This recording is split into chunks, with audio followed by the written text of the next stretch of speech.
Vamos a dar inicio a nuestra conferencia de caso médico sobresaliente. En esta ocasión nos acompañan del Hospital Regional General Ignacio Zaragoza el doctor Alfred Burgués Valdés, coordinador de programas especiales, el doctor Arnulfo Cañas Trujillo, coordinador de ginecología, la doctora Lucy Laura Cruz Sánchez, bióloga de la reproducción, especializada en cirugía robótica ginecológica, y es la líder del equipo de especialistas tratantes del caso médico sobresaliente que vamos a presentar el día de hoy. También está con nosotros el ingeniero Yannick Ríos Telles, ingeniero biomédico especialista clínico en cirugía robótica. ¿Sí? Damos también la bienvenida a nuestros derechohabientes que nos visitan hoy, que son los del caso médico, la señora Aleida Guadalupe Silva Cardoso, ¿sí? Perdón, la señorita, es la joven, ¿sí? Nuestra paciente, quien es estudiante del segundo año de secundaria. Está también su mamá, la señora Marlene Cardoso Cueto. Ella es policía y se desempeña como personal administrativo en la Subdirección de Prestaciones y Seguros de la Secretaría de Seguridad y Protección Ciudadana. Vamos a dar inicio con la presentación de un video testimonial, por favor. Mi hija Aleida empezó con un dolor de espalda, fuimos a varios servicios médicos y le dieron diferentes diagnósticos. Y pues en la escuela me la regresaban por los dolores. Posteriormente, a los 4 meses, regresaron los síntomas, pero ya fueron más fuertes. Y el médico, el cirujano que la intervino, me comentó de que ella es muy valiente a los dolores que le daban, porque fueron unos dolores como si fueran de parto. Cuando me empezaba a doler mucho, yo literal me iba a la cama a descansar y me doblaba así mucho porque me dolía. Posteriormente mi hija fue referida a ginecología en la especialidad de neoplasias, y ahí la doctora Mayela González y la doctora Cruz fueron las que me dieron el plan de la cirugía robótica.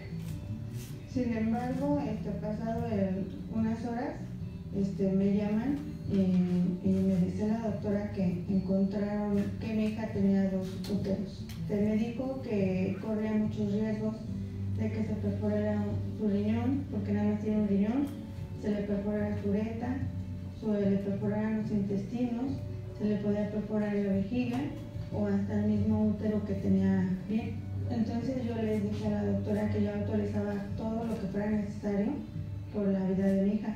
Pues sentí feo, porque sentí que yo me iba a morir de estar en el quirófano, y pues no quería. Yo pensaba cada que me hablaban era que mi hija ya se iba, o ya se había muerto, la verdad. Cuando sale del quirófano, que la veo, me dice hola, y la abracé y estábamos llorando los dos. Pues desde que llegamos a urgencias la trataron muy bien. O sea, no tengo queja de las enfermeras, de los doctores. Fue un excelente trato hacia ella y hacia las... Y pues yo ya quiero regresar a la escuela pues para ver a mis amigos. Me gusta mucho leer. Y pues a veces jugar con mis primas, bajar y jugar con mi sobrina, ayudarle un rato a mi abuelita, a mi tía. Pues yo le doy gracias a los doctores de que pues me curaran y de que me quitaran ese dolor, abrazarlos, darle las gracias y que sigan salvando vidas.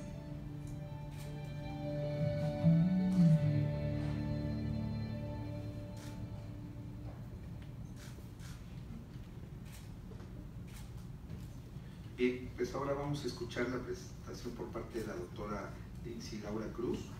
Por favor, doctora. Bueno, buenos días a todos. Mi nombre es Lucy Laura Cruz Sánchez, soy bióloga de la reproducción, especialista en cirugía robótica. Hablando un poco sobre el síndrome de Harlan-Warren, es una anomalía congénita. Esto quiere decir que desde que el paciente nace ya trae este problema. Se caracteriza, nosotros decimos, por una tríada clásica. Un útero didelfo, que como en la imagen pueden ver, es un útero que está doble y se asocia a una hemivagina ciega con agenesia renal. Todo esto surge porque en el desarrollo como tal, cuando somos embriones, no se llega a fusionar adecuadamente el útero para solamente quedar una cavidad, y el resultado es el útero didelfo. ¿Sí? El primer caso que se describió como tal en la literatura es en 1922. Su incidencia se estima que afecta a 1 de cada 6.000 mujeres, y hasta el año 2017 solamente se han reportado aproximadamente 200 casos en la literatura mundial. Como ustedes pueden observar en la imagen, se visualiza la no fusión como tal del útero, y del lado generalmente, que es el más afectado, es donde se encuentra la agenesia renal. El cuadro clínico principalmente se va a desencadenar con dismenorrea. Dismenorrea quiere decir un dolor incapacitante en los periodos menstruales, lo que va a suceder casi cuando la paciente inicia la pubertad, la menarca. Cuando ha iniciado la menarca, el dato característico es que en cada periodo menstrual el dolor existe, pero no es un dolor que se termine con un medicamento específico. Es un dolor que, a pesar de haber tomado medicamentos, no se te quitan. Y esta parte del dolor pues genera mucha incapacidad en las pacientes. En el caso de las adolescentes, ausencia en las escuelas. En el caso de las mujeres, pues bueno, a veces no es muy creíble el que tengan el dolor. Y también algo muy importante, a largo plazo, cuando son padecimientos que no son estudiados, se pueden asociar a infertilidad. En el caso de nuestra paciente Lupita, 13 años de edad, con una menarca a los 10 años, a esa edad inicia su periodo, dismenorrea incapacitante, que es el motivo por el que principalmente yo la voy a valorar, evaluada por medicina pediátrica, valorada por oncología, y se preguntarán por qué tantas valoraciones. El diagnóstico no es sencillo y los cuadros clínicos pueden presentarse de diferente forma. En el 2018 ella es sometida a una cirugía por un aparente quiste de ovario. En el 2019, 4 meses después, a diferencia de la cirugía, nosotros la vemos por el dolor tan severo que ella presentaba. Al realizar estudios de imagen, como los que pueden ver en la pantalla, se nos indica que es un quiste de ovario. La misma historia del dolor incapacitante, la presencia del quiste, la edad de 13 años, pues nosotros hacemos la propuesta para complementar el estudio por medio de una cirugía de la aparatomía exploradora sometida por robot. Los hallazgos. Ustedes pueden ver en la imagen, se ve como lleno de sangre. En una de las partes se ve una estructura blanquecina, ese es un ovario. Pegadito se ve una de las cavidades, que es el útero. Es una imagen pues a simple vista en donde se evidencia demasiada inflamación, lo cual pues coincidió perfectamente con el dolor que la paciente presentaba. La primera imagen es otra visión de cómo nosotros encontramos la cavidad de la paciente. La otra imagen es para que nosotros comparemos, es otra paciente con la misma patología, pero como ustedes pueden ver, no tiene la misma inflamación que en el caso de Lupita existía. Por medio del robot, los movimientos son muchísimo más precisos, y eso nos ayudó técnicamente para poder respetar perfectamente las estructuras que estaban aledañas en este caso al útero. Empezamos disección. Como ustedes pueden observar, esa imagen que se ve muy engrosada es porque estaba llena de sangre. Si nosotros vemos a simple vista esa imagen, es muy difícil imaginar el tipo de dolor que le presentaba a la paciente. Esta parte de la cirugía se puede observar cómo por medio de los instrumentos, de una manera muchísimo más sencilla, ya se puede suturar las lesiones. En el caso de la primera fotografía, ahí nosotros ya habíamos quitado el útero que estaba alterado, que estaba dañado, y cerrábamos para que ya no hubiera la comunicación con la vagina sana. Y del otro lado, si ustedes alcanzan a ver en la parte hacia abajo, son los ovarios. Los ovarios nunca se tocaron. Se dejó íntegro la parte sana del útero, nosotros le llamamos hemiútero, y el resto se extrajo. En la parte de la figura 1, ahí ya habíamos terminado la cirugía. El polvito que ustedes observan es un polvito que nosotros utilizamos para disminuir riesgo de adherencias. Por la misma edad que tiene nuestra paciente, tenemos que ser muy cuidadosos en la cirugía, de tal manera que la cicatrización que va a haber en la parte interna del abdomen no vaya a comprometer en un futuro, porque puede volver a tener dolor, pero generado por una inflamación. Entonces, todos estos elementos que nosotros se nos han facilitado, pues permite que la evolución de las pacientes sea adecuada. En la otra figura, esa es una foto donde es un poquito más didáctica, creo, para entender cómo fue la cirugía de la paciente, en donde ustedes ven una estructura que es un útero sano, y al ladito se ve material de sutura, que es donde se encontró el útero. En la foto de abajo, esquemáticamente, ahí intencionadamente pongo la foto de lo que es un útero didelfo, cómo está dividido en dos, y si lo comparamos con la fotografía de arriba, aparentemente queda como un útero normal, como el del esquema de abajo. ¿Cuáles son los beneficios? Bueno, los tratamientos de este tipo de enfermedades están principalmente destinados a aliviar los síntomas mediante la septotomía vaginal. En el caso de Lupita no tenía tabique. Preservar la fertilidad, que por medio de la cirugía robótica que nosotros realizamos, los ovarios se conservaron perfectamente y el útero sano que estaba se cuidó. Y resección del hemiútero afectado, que en el caso de nuestra paciente fue lo que realizamos. Los beneficios también se deben de enfocar en la calidad de vida de las pacientes, en tener adolescentes sanos, en tener mujeres que no tengan dolor y estudiar a esas pacientes que se quejan de dolor crónico. Nuestro equipo médico estuvo integrado por su servidora Lindsay Laura Cruz Sánchez, la doctora Alma Mayela González Garza, la doctora Alejandra Gabriela Chávez y el doctor Rodrigo Ruz Barros. Parte de mi equipo, el doctor Rodrigo Ruz, la doctora Alma, la doctora Alejandra colocando la cámara y todos los puertos para nuestro robot.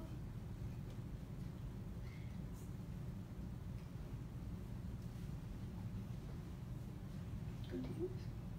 ¿Sí? En el ISSSTE se encuentra la vanguardia en cirugía robótica, ya que se cuentan con 3 sistemas de robot Da Vinci, de los cuales 7 hay en el sector público a nivel nacional. En 4 meses y medio que en nuestro hospital lleva funcionando el robot Da Vinci, se han realizado 105 cirugías.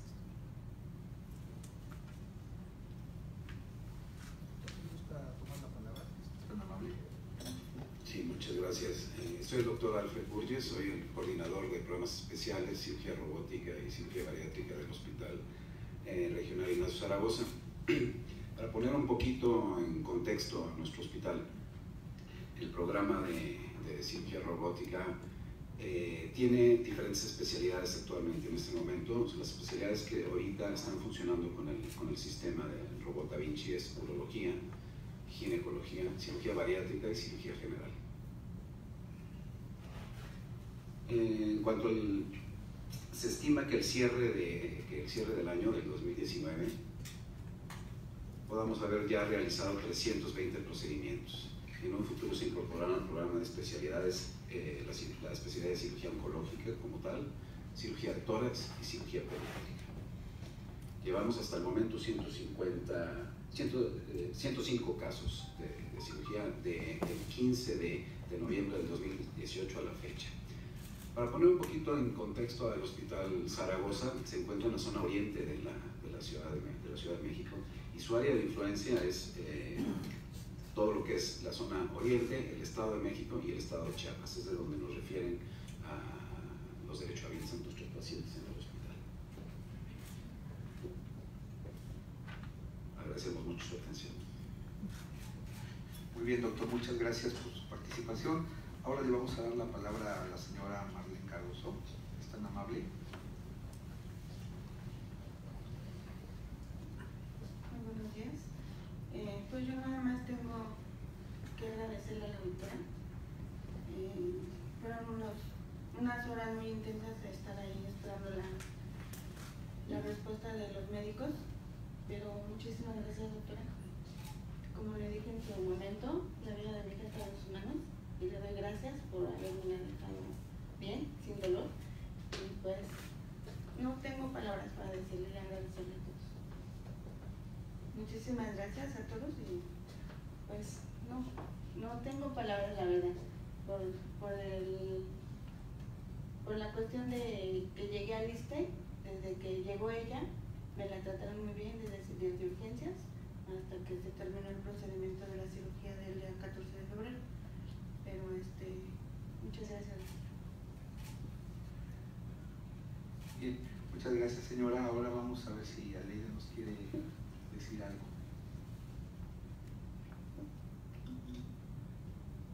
Buenos días.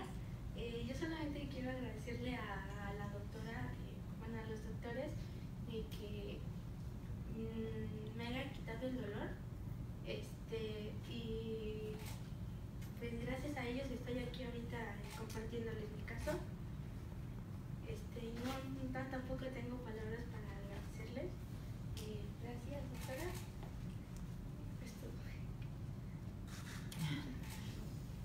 Muy bien, Aleida, muchas gracias.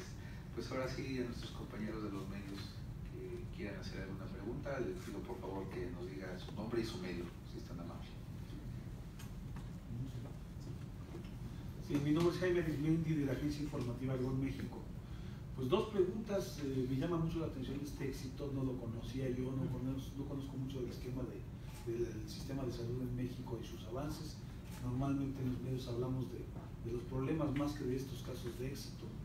Me gustaría que me dijeran si hay posibilidades de que este equipo de cómputo tan avanzado pudiera expandirse o sus servicios difundirse a nivel nacional, porque debe haber otros casos como los de ella, como los de Lupita, que tengan una atención necesaria, y sobre todo en este caso del ISSSTE, ¿no? Particularmente, si es posible que esto avance y si es posible que estos servicios se den también para otros estados, porque veo que nada más abarca 3 entidades del país, de las 32.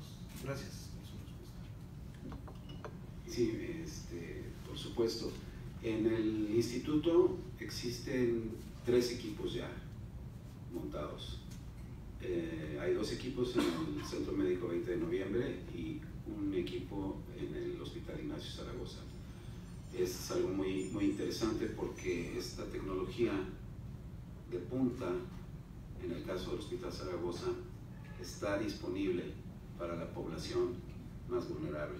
Entonces eso es algo que nos llena de orgullo, ¿no? Que existe la posibilidad de que las personas con menos recursos tengan la posibilidad de acceder a la tecnología de punta. Por supuesto existe un programa de crecimiento continuo donde la idea es ir exponencialmente pudiendo obtener en todos los hospitales regionales o centros médicos la adquisición de esta tecnología.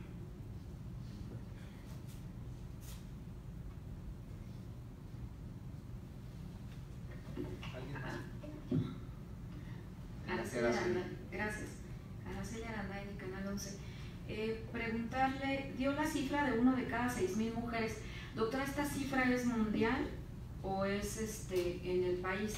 Solo refirió 200 casos a nivel mundial. Me gustaría saber la incidencia en el país.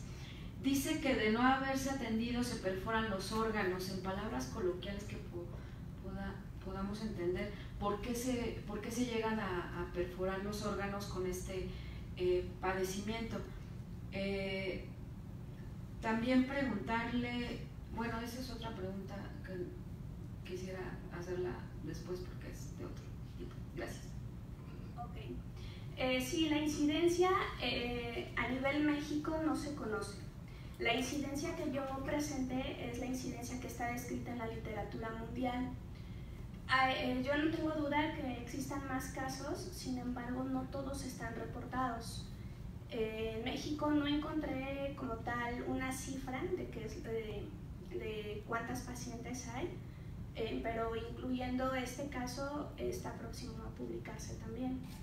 En cuanto a la pregunta de por qué se perforan otros órganos, como ustedes observaron en las fotografías que incluimos, una de la cavidad, que es la que se llena de sangre, y es lo que va generando dolor, va a tener un momento de llegar a una capacidad.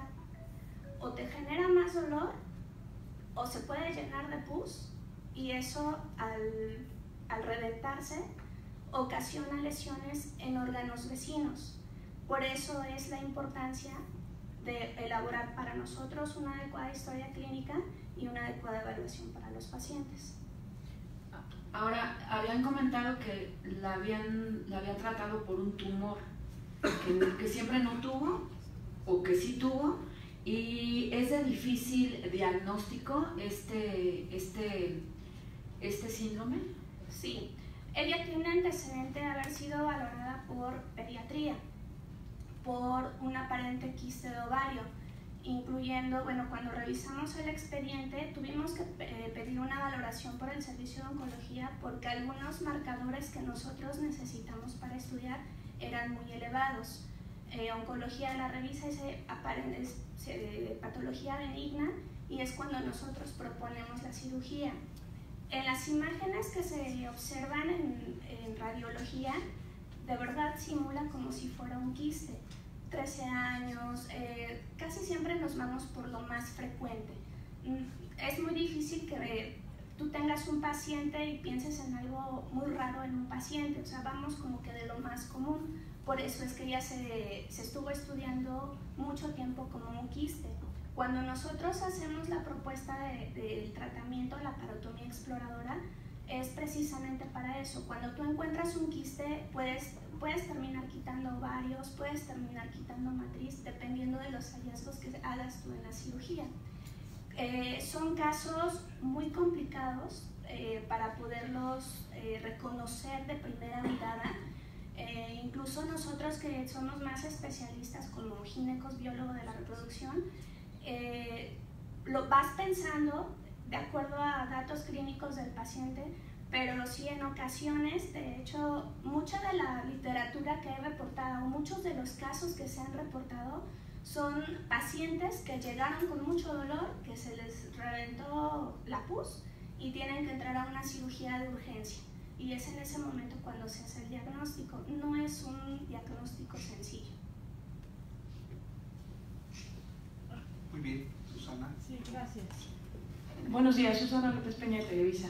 Para preguntarle dos cosas, doctora. Una, de estos 200 casos a nivel mundial, ¿sería el primero que se conoce en México?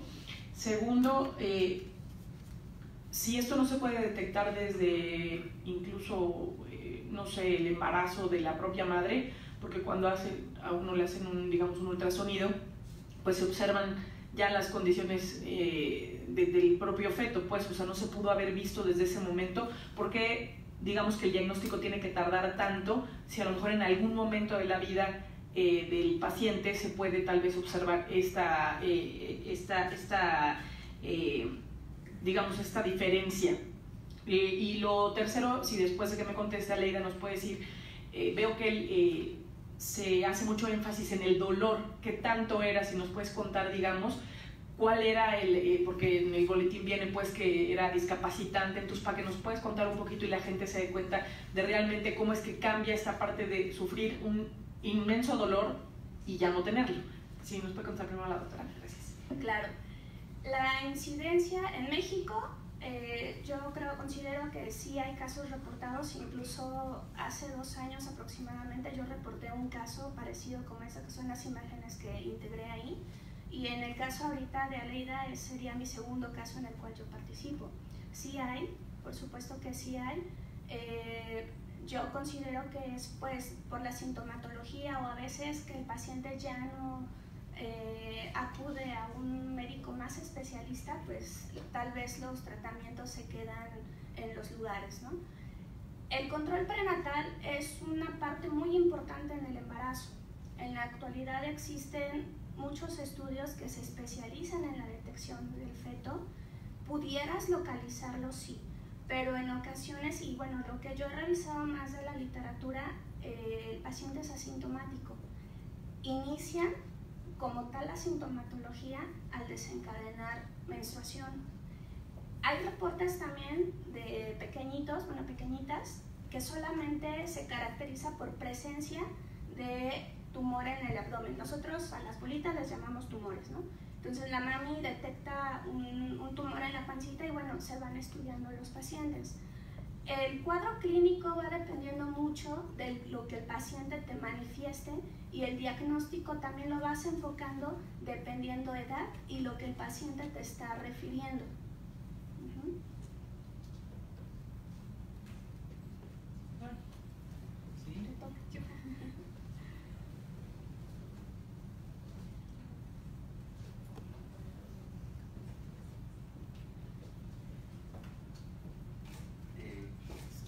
¿Quiere agregar algo? Si le puede repetir la pregunta. Sí. Perdón. Sí, no, nada más si nos puedes comentar, digamos, qué tan intenso era el dolor para que la gente vea un poco el reflejo de cómo fue el cambio después de la cirugía, saber si, no sé si nos puedes decir, bueno, era tan discapacitante que no puedo levantarme en la cama, o incluso leo que tal vez hubo periodos en donde dejaste de ir a la escuela, para que se vea un poco el reflejo de lo que es realmente el dolor que sentía, ¿no? Sí, de hecho, no iba a la escuela cuando me dolía mucho en la mañana. A veces me sacaban de la escuela para llevarme al doctor. Me daban medicamento, pero no se me quitaba. Y sí, era mucho el dolor que me daba.